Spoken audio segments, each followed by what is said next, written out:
Welcome to the P.A.S. Report podcast. If you're tired of censorship, outraged by government abuses, and thirsty for real insights, then you're in the right place. Get ready, because here, the fight for freedom never ends. Here's your host, Professor Nick Giordano. Hello, everyone, and welcome to the P.A.S. Report podcast. This is your host, Nick Giordano. I'm glad you could join me today. Now, make sure that you follow and subscribe to the podcast so you don't miss an episode. Also, visit the P.A.S. Report website, pasreport.com, and share this episode. Share it with your family and friends and on social media. Listen, what we're witnessing in the United States is complete and thorough incompetence. I mean, you look at the California wildfires continue to rage, and this should be a wake-up call, not just to the people of California, but to all Americans. You have leftist policies that come at such a cost. The big government apparatus has failed. And when the government tries to micromanage every aspect of our lives, when it's unable to fulfill its most basic function, we got a problem. Because that's exactly what's going on here. The government of California has its hands on all aspects of life. They regulate anything and everything. And at the same time, they want to control, because that's what it comes down to. They want to social engineer our society. They want California to be the leftist utopia, when in reality, it's nothing more than a failed state. Now, there are some who say that the fires are simply about incompetence. Some say it's poor fire management policies. Others believe it's climate change. Some blame, misplaced priorities, and it could be a combination of factors. Then you get into the more sinister accusations, because so many people can't believe that the government and our officials are this inept, but apparently they are. I even heard a few people blaming BlackRock, that this is a way for them to come in, buy up all the land, the property. And I'll be honest with you, I don't really see that being the case, and there's a few reasons. First, the affected areas are mostly in the wealthy elite zip codes that are far to the left. These are people that have status and power, and this is the left's own base. Why would they want to piss off their own base, especially one that has enormous influence in our society? Then you have Gavin Newsom. I mean, do I really need to say more? Gavin Newsom, he may look the part, right? He's got a nice smile, nice hair, but he isn't the sharpest knife in the drawer, despite what he tries to project out there. So I don't buy into the whole BlackRock narrative. But there was something that Grant Stinchfield brought up, and it's the idea of terrorism, that maybe the fire started because of terrorism. And I think that is interesting. And the reason I think it's interesting is because he showed how the fires are a geographic area. It forms the shape of a triangle. And it got me to think. For the last year, we've witnessed the FBI, Christopher Wray, individual who doesn't know how to lead the FBI, but he's been warning about terrorists infiltrating the United States. Biden's open border policies have been a disaster. The threat has grown. We know that ISIS is here in the United States. We've seen members of ISIS, sympathizers, get caught. There are others that remain at large. We have no idea how many people there are, but we do know that radical Islam has a lot of influence. And it also got me thinking, because I remember way back when I was in my emergency management days hearing about arson as a method of terrorism. So I started to do some digging, and it was May 2012 when Al-Qaeda of the Arabian Peninsula published a piece in their domestic terror magazine, Inspire. And they talked about and gave instructions on how to carry out domestic terror attacks with a focus on arson. In the article, it called for the followers to unleash hell, ignite massive forest fires in the United States, and understand, these terrorist organizations are extremely sophisticated. They know that it doesn't require a lot of skill when it comes to arson, but it can cause immense damage and harm. We also know that ISIS has used wildfires as a tactic in the past, both in Syria and Iraq, and you can go back to 2016 to find that. They understand fire's destructive nature and the economic toll it could take, and they even stressed about picking dry, hot, and windy weather as the best time to conduct arson attacks. So the Islamic State's media wing told its followers that arson is the highest rated of the low-skill terror attacks. You know, we can't rule out that this is maybe terrorism related, because in 2019, ISIS propaganda distributed posters called the Flames of War, and these posters feature San Francisco set ablaze with two ISIS jihadists standing in the middle of the street. In 2020, another ISIS video, they promote the use of arson, and they use California again. They mark a spot on a map between San Francisco and Sacramento. So it's clear that this is something that's been on the terrorist mind. Now, the National Counterterrorism Center, the Department of Homeland Security, the FBI issued a joint bulletin in 2022 warning local jurisdictions that wildfires can be terrorism related. I also found an article dated July 2006 that warned about arson-induced attacks. The article was written by Robert Bard, and it was titled Pyroterrorism, the Threat of Arson-Induced Forest Fires as a Future Terrorist Weapon of Mass Destruction. It was published in the Studies in Conflict and Terrorism Journal, and Bard warned that the United States is at great risk of these types of attacks, that we haven't done much to prepare. Now, I don't have any evidence to prove that the current California wildfires are terrorism related, that it's a result of an arson terror attack, but I don't dismiss the theory out of hand either. It's certainly worth investigating, but that's beside the point, because the point of this episode is however these fires started, it doesn't change the fact that the officials in California have failed the people. They took an oath to serve the people, and they failed them. The devastation of the wildfires in California is a reminder of the government's most sacred obligation to promote the general welfare of its citizens and protect them and their property from destruction. These fires didn't just destroy lives and homes. They exposed the crisis of incompetence within our country, a crisis that plagues our country. And that's what I want to focus on in this episode. So, as of this recording, the last tally I have, the California wildfires have killed 24 people, displaced tens of thousands who lost everything. And over 12,000 homes and structures have been destroyed, reduced to ash. This is unacceptable in American society, and I want you to think about that for a moment. Think of all the things the government is involved in.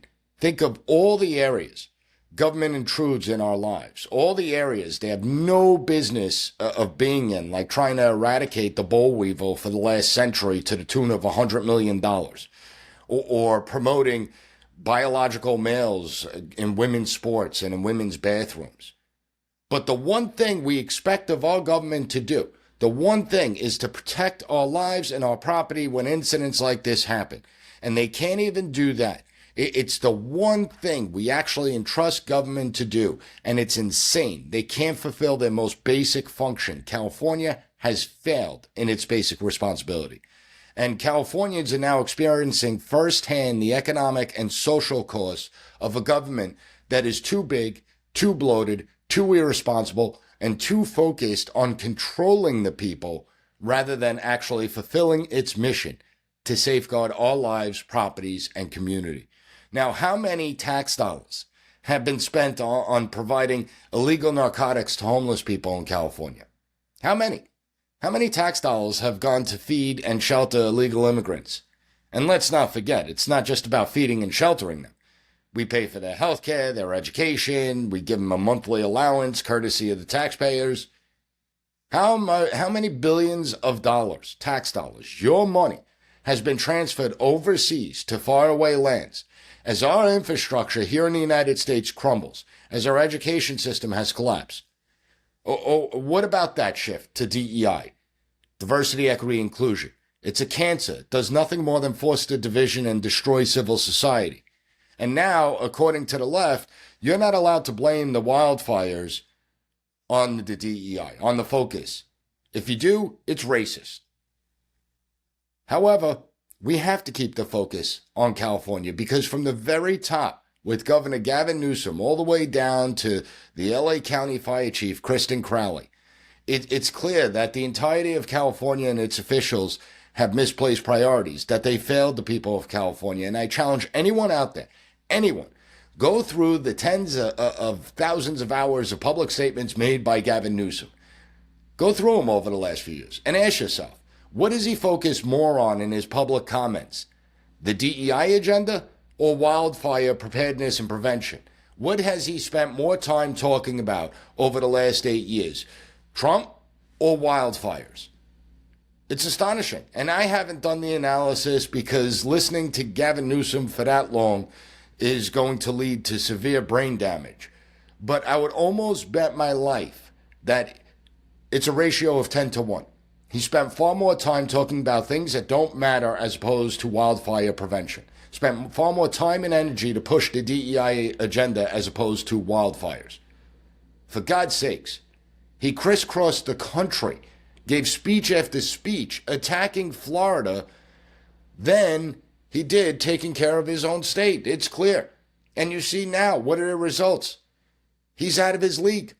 And listen, it's easy to appear semi-competent when everything is normal, when there's no crisis. But times of crises reveal who a person is. And you can't hide incompetence forever. And that's what we're witnessing. Newsom is an empty suit with nice smile, nice hair, nothing more. And hopefully destroyed his chances at 2028. But it's not just him. You look at LA Mayor Karen Bass, and she's just as incompetent.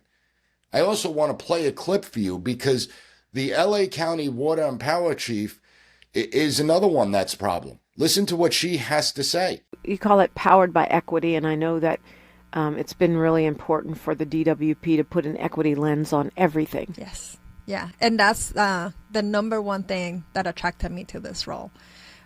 Coming from the communities that I come, seeing what I've seen through my career in utilities and through the military. I've been in the Coast Guard 19 and a half years now, so I got 6 more months to qualify for my 20 years, which was my original goal. Wow, congratulations, and thank you for your service. Thank you.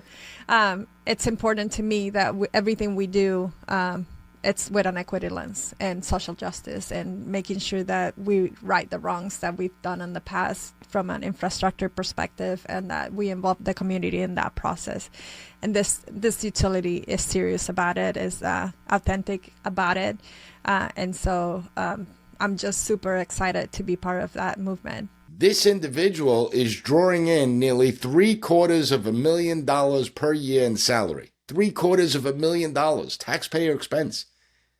And she has the nerve to declare that she makes sure everything her department does is through the prism of equity and social justice. Are you serious? This idiot should immediately be fired, but she hasn't. And you had DPW officials who have been warning for years about the empty reservoirs, broken fire hydrants. But apparently, those weren't important enough to the equity agenda to make sure that the LA Fire Department has reservoirs they could draw water from, to make sure that there's working fire hydrants that they can connect to try and mitigate the impact of any wildfires, put them out as fast as possible. Then you have the Los Angeles fire chief herself, Kristen Crowley. She was appointed in 2022, and one of the first things that she said when she assumed command was that her priority was on, quote, creating, supporting, and promoting a culture that values diversity, inclusion, and equity while striving to meet and exceed the expectations of the communities. Well, you didn't exceed the expectations of communities. That's clear. It's abundantly clear. Her priority wasn't about putting out fires. It's also clear that ideology eclipsed her primary responsibilities. And now the residents of California, they're the ones that suffer. The ones in the impacted area are the ones paying the price for this focus. You would think that these officials would be embarrassed, but they're not. You think they would feel some sense of shame. You think they would resign for their failures and gross incompetence. But no. Instead, they just attack anyone who dares to criticize them. They want to label any such criticism as racist and misinformation. And some are going to accuse me of politicizing this disaster, but this isn't about politicizing anything. It's about government. It's about government policies. It's about government officials. They're central to this disaster. It's not about politics. It's about a toxic ideology that celebrates mediocrity and the lack of accountability over merit and competency. That's what we're witnessing here. It's about the millions of brain hours wasted on diversity, equity, inclusion, the billions of taxpayer dollars and resources allocated to programs that don't serve the public any good. There hasn't been a single study that validates DEI improves society. It's about California's failed forest management policies that make it impossible to clear known wildfire lands of brush and other accelerants. It's about dumbass water policies that prevents water from Northern California to be brought to Southern California.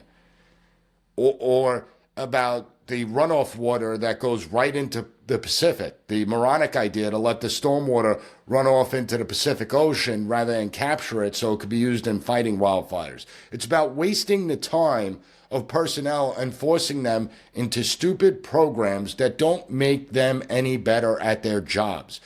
Now, many of you are aware that I have an emergency management background. I've put together emergency operations plans, conducted numerous exercises, and the other day, Steve Kerr, he's the head of the Kerr Group. He's also my mentor. He's been on the podcast before. He's the one that taught me what real emergency management is about. Now, he sends me this clip. It's a video that was recently released by the LA County, and it was orientation to new firefighters. Now, I don't even know what to say. I'm going to play the clip and then I'll give you my thoughts. We are hosting our new employee orientation, and our focus is to teach our new employees for them to understand cultural competency, identify implicit and unconscious bias, and be aware of the importance of us having a diverse and inclusive workforce. Diversity is important because the different people bring different lenses to their job, and those different ideas, those different lenses are important to have the best practices for our industry. We have people here from hazmat, we have dispatchers in the room, we have people that are responsible for financial management, we have our information management division, and also from human resources. So we have a variety of professionals that are receiving this training. We teach people how to deal with conflict responsively, how to have challenging conversations, break down stereotypes, and learn more about cultural competence. And so we do this by working to advance equity throughout community partners and internal departments within Los Angeles County. I welcome all of you in this room to join, whether you're LGBTQ+ or not, or you're just an ally, you have family members, anybody that's willing to engage and learn and grow from the opportunities that this experience has presented me with. Are you kidding me? All new LA County firefighters are required to undergo this orientation. And the only way I could describe it is nothing more than a DEI brainwashing ceremony. LA County is actually proud of this because it reinforces the fire chief's main mission. See, this orientation setting isn't about what to expect on the job. It's not about the physical demands of the job. It's not about saving lives, protecting property, putting out fires. Instead, according to the lady at the beginning of the video, it helps Los Angeles firefighters to understand cultural competency, identify implicit and unconscious bias, and realize the importance of a diverse and inclusive workforce. What does that even mean? You know, as Rome burns, Nero fiddles. That seems so apt because it is pathetic, to say the least. And we all know what takes place in one of these anti-racist seminars. So it won't shock me if we get more information that the majority of the topics that were discussed and focused on were how men are toxic and how evil white people are. It's completely ridiculous. It's absurd. And perhaps this is why the deputy fire chief of Los Angeles County, Christine Larson, appears to blame victims if female firefighters aren't strong enough to carry a man out of a burning structure. She also has the nerve to suggest that people want a firefighter that looks like them. Don't believe me? Take a listen. You want to see somebody that responds to your house, your emergency, whether it's a medical call or a fire call, that looks like you. It gives that person a little bit more ease, knowing that somebody might understand their situation better. Is she strong enough to do this? Or you couldn't carry my husband out of a fire, which my response is, he got himself in the wrong place if I have to carry him out of a fire. I would guarantee that if your house was on fire, you could care less who comes to save you. They could be black, white, brown, green. It could be a friggin' Martian for all you care. If you're about to burn to death, race, gender, sexual orientation are going to be meaningless. It's going to be the last thing on your mind. And it's so frustrating to listen to these morons, listen to what these people are saying, and that they say it with such impunity. It's even more frustrating that they hold positions of power. But that's awful, because we've lowered the standards. But apparently, this is the way that the Los Angeles County Fire Department wants to position itself. So despite all the incompetence of leadership in California, the LA County Fire Department's leadership team, it's a problem. But they do have aspirations and goals, right? So earlier I played the beginning part of the orientation clip. Now I want to play the rest of it. I want to play a special piece of it. And so take a listen to this sound clip. The Los Angeles County Fire Department would be recognized nationally and possibly even globally as an agency that was very serious about diversity, equity, and inclusion, and made some substantive changes so that everybody could feel safe and feel included. On behalf of LA County Fire Department, we are so proud of our mission, which is to be proud protectors of life, the environment, and property. If you want more information about our department, please visit us at fire.lacounty.gov. Now, did you hear that? The Los Angeles County Fire Department wants to be recognized nationally and even internationally as an agency that's very serious about diversity, equity, and inclusion. And they want to be known that they made substantive changes so that everyone could feel safe. Everyone could feel safe. Now, I'm not sure about you, but I prefer our fire departments to be recognized for their ability to respond to emergencies, to save lives, to actually put out fires. That's what I want to be recognized for. And I would guarantee that there are a hell of a lot of Californians right now who don't feel very safe, right? Because they either had to flee their homes or their homes burned to the ground and they have nothing left.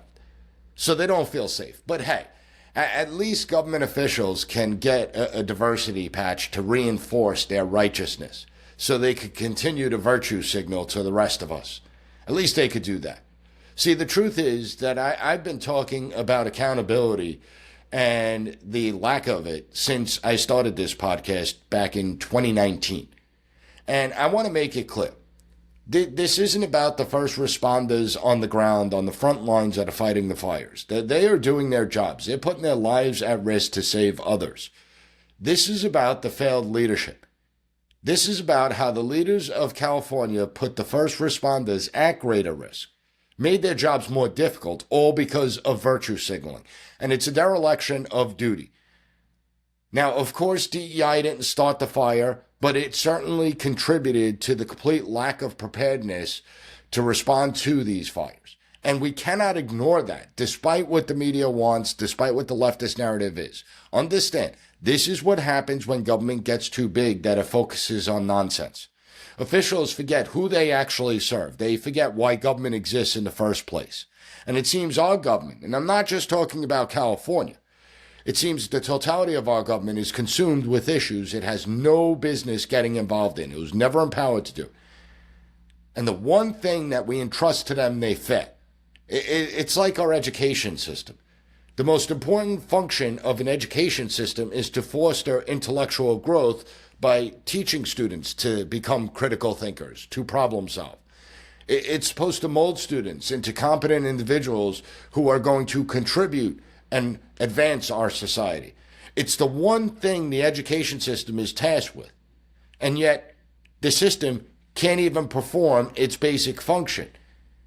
And it can't do it because of ideological zealots. They moved away from the concept of education and toward DEI and political indoctrination, and it failed. Something has got to give. But until there is accountability, we're going to continue to witness these failures. We're going to continue to witness the destruction until everything collapses under its own weight. And that's why it's important to stay engaged. That's why we have to speak up and speak out. But most importantly, it's why we have to demand accountability. Enough is enough. We're supposed to be the most powerful country on the global world stage to ever exist.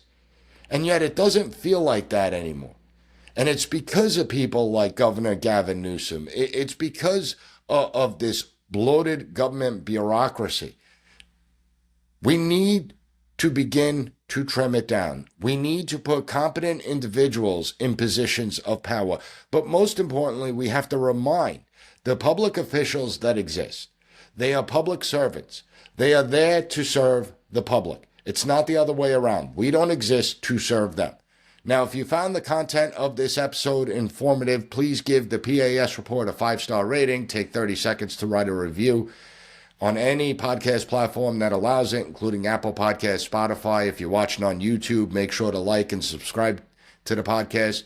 I want to thank you for joining me, and I'll be back next week with another great episode of the P.A.S. Report podcast. Thank you for listening to the P.A.S. Report. Don't forget to rate, share, and hit that subscribe button. That way you'll never miss an episode. For more exclusive content and updates, visit us at PASreport.com and follow Professor Giordano on all social media platforms at P.A.S. Report.